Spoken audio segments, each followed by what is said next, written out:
Returning to my parents' farm after so many years was unsettling, to say the least. The house felt abandoned in every sense of the word, quiet, worn out, and almost eerie.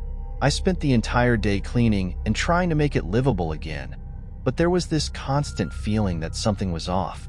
It was subtle at first, just a weird sense of unease, like I wasn't alone. When night fell, that feeling only got worse. The silence around the property was deafening, broken occasionally by the wind or the faint creak of the barn's old wooden beams. I brushed it off as my imagination, but when I finally tried to sleep, I heard something outside, scratching sounds coming from the barn. I debated whether to check it out, but eventually grabbed a flashlight and headed to the barn. The air inside was heavy, carrying a faint smell of something rotting. That's when I noticed it. A filthy blanket spread out in the corner, a few scraps of food, and a cell phone lying on a crate. My stomach dropped. Someone had been staying there, and it didn't seem like they left long ago. The barn had always been creepy at night, but knowing someone had been living there made it 10 times worse. I grabbed the phone. It felt like proof that this wasn't just paranoia, and bolted back to the house, locking every door and window. I barely slept that night. Every creak and gust of wind had me on edge, and at one point, I could have sworn I heard faint footsteps on the porch. I peeked out the window, but there was nothing, just darkness and the faint outline of the barn. I tried convincing myself it was all in my head, but the unease was impossible to shake. The next morning, I went straight back to the barn to check, and sure enough, the blanket and food were still there. But the phone? It was gone. That sent a chill down my spine. Someone had come back while I was inside the house. I reinforced the barn's doors as best as I could and spent the rest of the day feeling paranoid. I couldn't shake the feeling of being watched. By late afternoon, I started noticing things out of the corner of my eye, shadows shifting, shapes in the distance. But every time I turned to look, there was nothing there. It wasn't until evening that things escalated again. I was in the kitchen when I heard it. Faint, deliberate footsteps on the porch. My heart raced as I froze in place, gripping the counter. The footsteps stopped, and when I worked up the courage to look out the window, I saw a shadow dart away toward the barn. My chest tightened as I stared into the darkness where the shadow had disappeared. It didn't make sense. Whoever it was seemed to know exactly how to stay just out of sight. I thought about calling the police but hesitated. What could I even tell them? That I saw a shadow? That someone might be sneaking around? Instead, I stayed inside, locking myself in and refusing to step foot outside. By the time night fell, the uneasiness had turned into outright fear. Every little sound seemed amplified, and it felt like the house was holding its breath alongside me. Then it happened again. This time, the footsteps didn't stop at the porch. They moved around the house, slow and deliberate. I turned off the lights, grabbed a knife, and crouched by the living room window, trying to see anything outside. The moonlight illuminated part of the yard, and that's when I saw it. A figure, standing completely still just beyond the porch. They weren't moving, but they were close enough to the house to send a chill down my spine. I stayed frozen, praying they wouldn't try to get inside. Suddenly, the figure turned and walked away, disappearing into the shadows near the barn. My relief was short-lived. Minutes later, I started hearing noises again, but this time they were coming from multiple directions. Scratches, faint knocks, even what sounded like whispers. I felt like I was losing my mind. I ran upstairs, hoping for a better view from my parents' old bedroom. That's when I saw them. Not just one figure, but several, moving slowly through the fields toward the house. My stomach dropped. They weren't wandering aimlessly. They were heading straight for me. Panicking, I hid in the closet, gripping the knife like my life depended on it. The sounds grew louder. Footsteps on the porch, then inside the house, moving methodically. Whoever it was, they weren't in a hurry. I held my breath as I heard them climbing the stairs, each creak of the old wood making my heart race faster. When the footsteps stopped outside the bedroom door, I closed my eyes, praying they wouldn't find me. The door opened slowly, the hinges creaking. Then, the faint beam of a flashlight slid through the slats of the closet door. The flashlight lingered for what felt like an eternity. I could hear breathing, slow, steady, and terrifyingly close. My hand tightened around the knife, but I knew it wouldn't matter if they opened that door. My heart pounded so hard I thought they'd hear it. Then, just like that, the light turned off. The footsteps retreated, slow and deliberate, down the stairs and out of the house. I stayed frozen in the closet, barely breathing, waiting for some sign that they were gone for good. After what felt like hours, I finally heard the faint wail of sirens in the distance. When the police arrived, I ran out of the house, shaking and trying to explain what had happened. They seemed skeptical but agreed to check the property. They searched the house, the barn, and even the fields but found nothing. No footprints, no signs of forced entry, just the blanket and food in the barn. But one detail made my stomach drop. The blanket, which I'd left in a messy pile earlier, was now neatly folded on the same crate. It was like someone wanted me to know they'd been there. The officers left shortly after, assuring me they'd patrol the area, but I didn't feel safe. I packed a bag that night and left the farm first thing in the morning. I couldn't bring myself to stay another night. I sold the property within a week, not even bothering to return for the rest of my things. To this day, I have no idea who was out there or what they wanted. All I know is that they were playing some kind of game, one I never want to be part of again.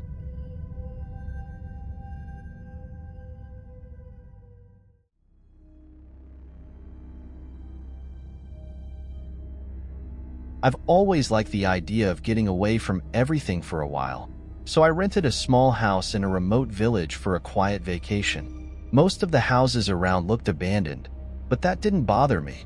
I wanted solitude. On my second day there, I met George, my only neighbor. He lived in the house next door, an older man with a kind smile and a love for gardening.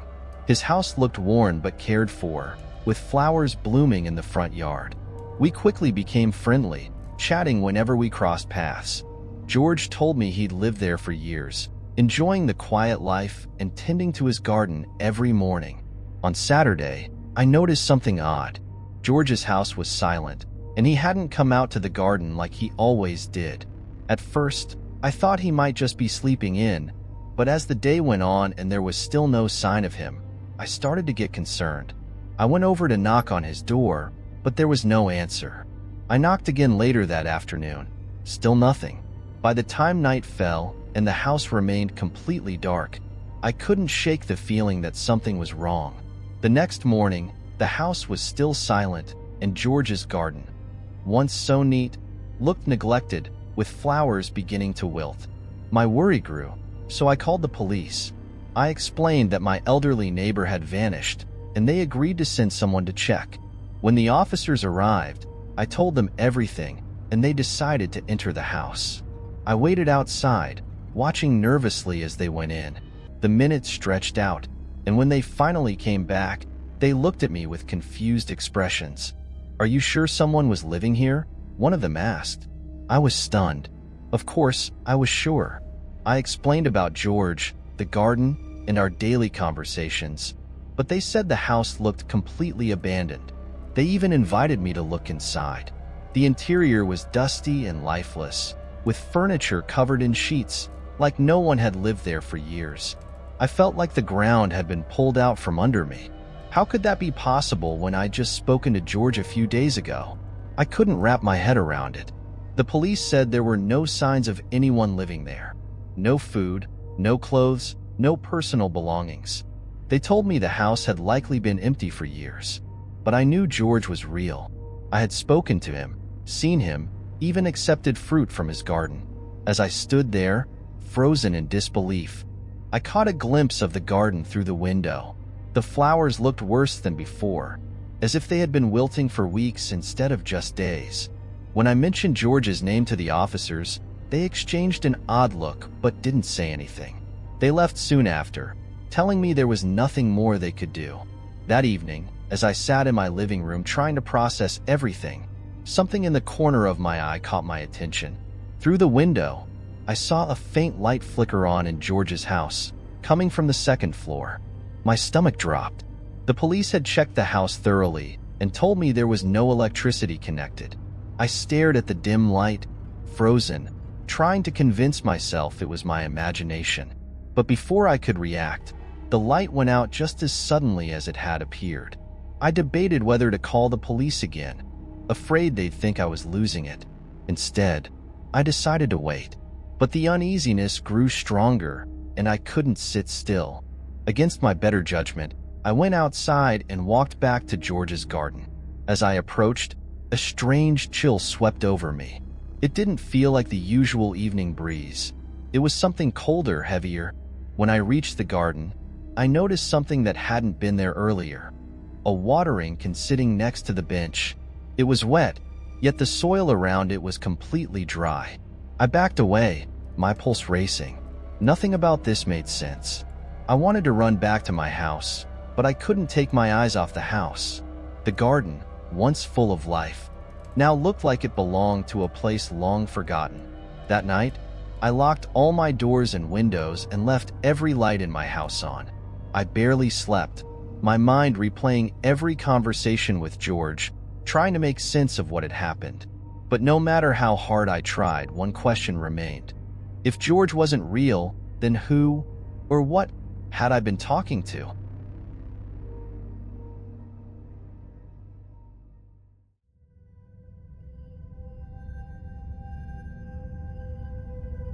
I grew up in one of those small towns where everybody knows everybody, and ghost stories are just part of the local folklore.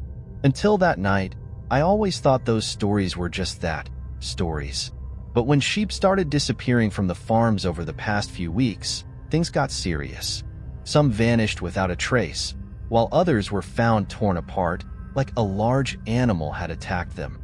At first, everyone thought it might be wolves, but nobody had ever seen wolves around here. That's when the theories started flying. Cattle thieves, wild predators, and of course, the old werewolf legend. I laughed when I first heard it, but honestly, by that night, I wasn't laughing anymore. On Thursday, one of the farmers, John, suggested we keep watch overnight. He was furious because he had lost 3 sheep that week and swore he wouldn't let it slide. I joined him, along with 2 others, Peter and Tony. We spent the whole day setting up the area, making sure we had flashlights and loaded rifles. Whatever it was, we didn't want to get caught off guard. Night fell quickly, and the silence around the farm was deafening. Even the crickets weren't chirping, which was weird. We sat near the pen, completely quiet, waiting for something to happen. Time felt like it was dragging on forever, and then we heard it. Footsteps, slow and deliberate, coming from the direction of the trees. The footsteps were heavy, deliberate, and getting closer by the second. John's flashlight trembled in his hand as he aimed it toward the darkness. When the beam of light finally landed on something, I held my breath. It was a human silhouette, but something about it was off. The posture was hunched, almost like it was carrying something heavy, and the way it moved didn't seem natural. "It's a thief," Peter whispered, raising his rifle.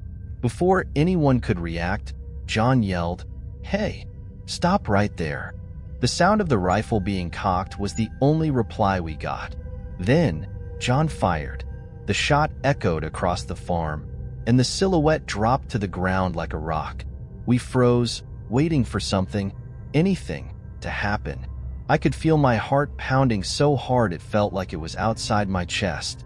After what felt like an eternity, Tony finally gathered the courage to approach with a flashlight. We followed close behind him, rifles at the ready. But when we got to where the body should have been, it wasn't there. Instead, there were fresh blood stains on the ground and something I had never seen before. A handful of long, dark, thick fur. It wasn't from a dog or a wolf. It was something different. Peter kept trying to figure out how someone could have just run off like that after taking a shot to the chest. There's no way they ran off like this. He should have been on the ground, barely breathing, John said. But there was no sign of anyone, just a blood trail leading straight into the woods. Even though every part of me was screaming not to go any further, John took the lead. following the blood trail into the woods. At first, the trail was thick, but it started to thin out after a while, like the wound had stopped bleeding all of a sudden. That just made everything even stranger. I was sweating bullets, gripping my rifle so tightly my fingers were going numb. The deeper we went, the quieter it got. It wasn't just the footsteps. There was no sound at all. No birds, no insects. It was like the whole forest was holding its breath along with us. Then John's flashlight landed on something, and we all froze. There was a mark on the ground, like something heavy had been dragged into a hole beneath the roots of a massive tree. "I'm not going any closer," Peter muttered, taking a few steps back. He wasn't the only one terrified, but John, being John, insisted on checking it out. As he shone the flashlight closer to the hole, I caught a whiff of a smell that turned my stomach instantly. It was metallic, like old blood, mixed with something I couldn't place. When John got even closer, I saw it. The same kind of fur we had found earlier, tangled near the entrance of the hole. He pointed the flashlight into the darkness, but whatever was in there didn't give us much of a chance to look. Before the light could fully illuminate it, a deep, guttural sound came from inside, a mix between a growl and a human scream. We all stepped back at the same time, panic setting in instantly. That sound was something I'll never forget. It wasn't an animal, but it wasn't human either. It was something in between, and it rattled through my head like a broken bell. John, the bravest of us all, turned pale, and for the first time, he seemed unsure of what to do. "We need to leave. Now," I whispered, my voice shaking, but he didn't answer. His eyes were glued to the entrance of that hole, like he was trying to make sense of what he was seeing. Peter didn't wait around. He dropped his rifle right there and bolted back toward the farm, shouting something none of us could make out. When I turned to look, he had already vanished into the dark. The deep growl echoed again, but this time it was closer. Something was coming out of the hole. We didn't even have time to think. John tried to step back, but he tripped over a root and fell, dropping his flashlight. For a few seconds, everything went pitch black, and I felt my breath catch in my throat. I fumbled with my own flashlight, hands shaking, and when I finally managed to turn it on, the hole was empty. No fur, no blood, just dirt and roots, like nothing had ever been there. But the smell lingered, even stronger now, and I knew I wasn't imagining it. John scrambled to his feet without a word and started heading back to the farm. This time, none of us hesitated to follow him. When we finally made it out of the woods and back to the farm, Peter was already there, sitting on the ground near the pen with his head in his hands. He wasn't saying anything, just shaking his head like he was trying to erase the whole thing from his mind. John, still gripping his rifle, stood next to him, staring out at the empty pasture as if he was trying to process it all. "That wasn't human, John," I said, my voice barely above a whisper, but I didn't need to convince anyone. The evidence was clear: the blood, the fur, the sound, and that trail that just vanished into nothing. But the worst part was the feeling. I had never felt something so wrong, like whatever it was, we weren't supposed to see it. It wasn't supposed to be there. We decided not to tell anyone exactly what happened the next day. The whole town was already buzzing about the missing sheep, and if we started talking about a hole with blood and weird fur, people would think we were crazy. Or worse, panic even more. But we couldn't hide the signs on the farm. During the day, a few people came by to help search for clues. Even the local sheriff showed up to take a look. They didn't find anything that explained what we saw. Without the marks or the sound, it just looked like another case of nighttime predators. But we knew better. To this day, whenever someone brings up the werewolf legend around here, I try to laugh it off and change the subject. But the truth is, every time I pass by those woods, I can still smell it. After that night, I couldn't sleep properly for weeks. Every time I closed my eyes, I could hear that sound again, that growl that seemed to come from somewhere deeper than the woods. But the worst part was the silence. The silence of that forest still haunts me. It's strange, because no one else wanted to talk about what happened. Not even John, who was always the toughest and most stubborn of us. When people in town asked about the watch we kept that night, he just said we didn't see much, maybe a big animal. But I knew he was lying. In truth, I think he was more scared than any of us because he never wanted to do another night watch again. What really gets to me is that the attacks stopped shortly after. The sheep stopped disappearing, and everyone went back to acting like nothing ever happened. But I know it's not over. One night, months later, I was driving down the road that runs near those woods, and I swear I felt something watching me. I know it sounds crazy, but I felt it. My heart started racing, and all I could do was hit the gas. When I got home, I locked myself in my room and stayed awake all night, trying to convince myself it was just paranoia. But the truth is, I can't forget what happened that night.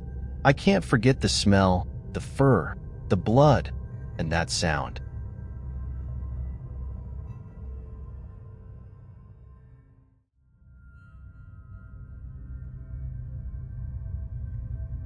It all started like a regular festival night. My friends, Matt, Carrie, and Leo, and I were excited for the event, one of those annual highlights in a small countryside town. The place was packed, full of music, lights, and people buzzing with energy. It was the kind of night we had been looking forward to for months. We were heading to grab some food when I noticed a strange man standing alone, watching us. I mentioned it to Carrie, and she laughed it off, saying I was imagining things. But something about him felt off. He didn't do anything except stare, like he was trying to memorize our faces. I tried to shrug it off as a coincidence, but the unease lingered. Later, during the main show, I realized he was still there. It wasn't paranoia. Every time we moved, he seemed to pop up somewhere nearby, keeping a weird distance. Leo joked I was overthinking, but soon enough, he noticed the guy too. The difference this time? He wasn't alone. A second man, taller and more intimidating, had joined him. Neither of them seemed interested in the festival itself.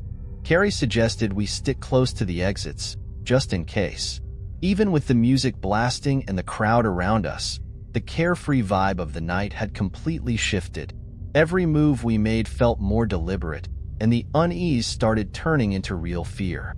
We tried to ignore it and enjoy the festival, but things escalated when we noticed the two men following us again, now more obviously. It was like they didn't care about hiding anymore. We decided to move to the food stands, which were still pretty crowded, but the tension didn't go away. Carrie, visibly freaked out, held onto my arm and kept glancing over her shoulder, while Leo tried to act calm but was clearly shaken too. That's when Matt, who was walking right behind me, suddenly disappeared. 1 second he was there, the next, gone. In the middle of such a massive crowd, it was easy to get separated, but this felt different. We shouted his name over and over, retracing our steps, but there was no response. Panic started setting in, and every second without finding him made it worse. We went to the festival security for help, but they didn't take it seriously. They said he'd probably just wandered off and would show up soon. Apparently, it happens all the time at events like this. It was frustrating and terrifying. We couldn't just sit around and wait. Returning to where we last saw him, we searched for any signs, and that's when I found his festival wristband on the ground, torn and dirty. That was the moment I knew something was really, really wrong. Holding Matt's torn wristband in my hand, the panic really hit us. We looked around frantically, but the area was clearing out as the festival wound down. Leo suggested we head toward the exits, hoping we'd find some clue or even spot Matt there.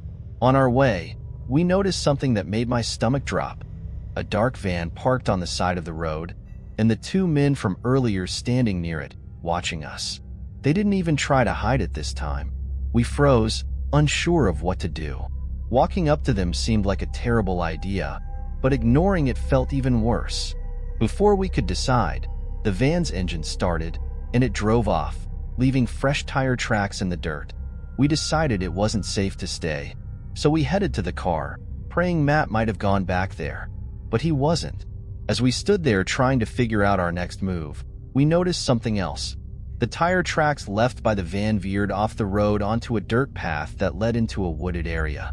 It wasn't visible at first, but when we looked closer, it was clear the tracks went somewhere. Leo insisted we follow them, even though every instinct I had screamed at me not to. Gripping our phones as flashlights, we followed the path, which eventually led to an old, abandoned building. The place looked like it had been forgotten for years, but the fresh footprints on the ground said otherwise. We hesitated outside the building, debating whether to go in or not. The place looked deserted, but there was an eerie feeling about it that we couldn't shake. Leo took the lead, shining his phone light into the doorway, while Carrie and I stayed back, barely able to breathe. Inside, the air smelled like mold and rusted metal. There wasn't much to see, just old furniture and tools scattered around. As we moved cautiously, we heard a metallic clatter from somewhere deeper in the building. We froze, hearts pounding. We tried to convince Leo to leave, but he insisted on checking it out. Carrie and I stayed near the entrance, watching him disappear into the shadows. After what felt like an eternity, Leo came back, pale, holding something in his hand. It was Matt's baseball cap. He said he found it on the floor of one of the back rooms, but there was no one else there. That was it for Carrie. She was done. We decided to leave immediately, but as we turned to go, we saw someone standing just outside the building, blocking our way back to the trail. It was the taller man from the festival, the one who'd been following us. He didn't move or speak, just stood there, staring. Without a second thought, we bolted in the opposite direction, sprinting through the dark woods, desperate to find another way out. We ran blindly through the woods, the sound of our footsteps pounding against the dirt and twigs snapping under our weight. I was too scared to look back, but I could feel someone, or something, wasn't far behind. The trees felt like they were closing in on us, and every shadow looked like a threat. Eventually, we stumbled out onto the main road. The festival grounds were barely visible in the distance, the lights dimming as the night came to an end. We stood there, trying to catch our breath, scanning for any sign of Matt. But there was nothing. No sign of him, no sign of the van, no sign of the men. It was like they had disappeared into thin air. Desperate and with no other options, we flagged down a nearby police car. We explained everything. How Matt had vanished, the men who had been following us, and the van. But the officers barely took us seriously. They said people get lost in crowds all the time, and that Matt would probably turn up by morning. Their dismissive attitude made my stomach churn. As they drove off, we felt completely helpless. We walked back to our car in silence, hoping Matt would somehow be waiting there for us. But when we got there, the emptiness was unbearable. Carrie started crying again, and Leo punched the side of the car in frustration. Just as we were about to leave, headlights appeared on the road. It was a van, dark and similar to the one we'd seen earlier. It slowed as it passed us, the windows tinted so we couldn't see inside. My heart was racing. Leo tried to catch the license plate, but it was either too dirty or covered on purpose. The van drove off, vanishing into the darkness, leaving us more shaken than ever. We sat in the car for a while, unable to move or even think straight. Every second that passed without Matt felt heavier, like we were losing him for good. To this day, Matt has never been found. The police couldn't trace the van or connect the dots we gave them. It's like he just disappeared, swallowed up by the chaos of the festival and the shadows of that night. I haven't been able to go to a festival since. Every time I think about it, I get that same gut-wrenching feeling, like someone's watching me, waiting. It's a fear I can't shake, and I don't think I ever will.